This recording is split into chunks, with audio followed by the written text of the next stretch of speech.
I buy a lot of fashion jewelry, from Amazon. And I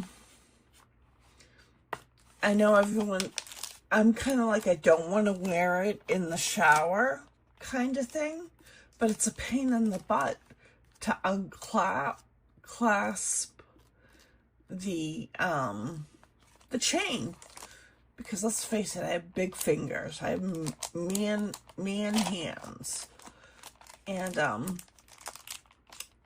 I found this on Amazon, which is very neat. They come in silver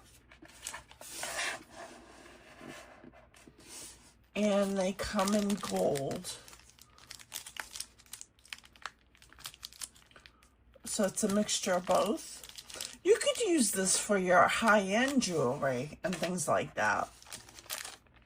What they are is they clasp on to the end of the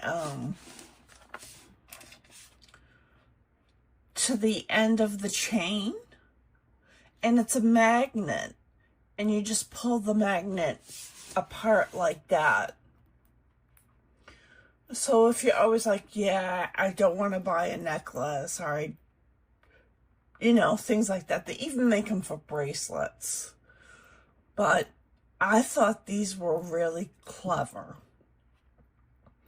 because you can just easily pull apart the necklace and take it off before you get into the shower. And I've worn necklaces all day with them, and they don't come apart. It's a really strong magnet.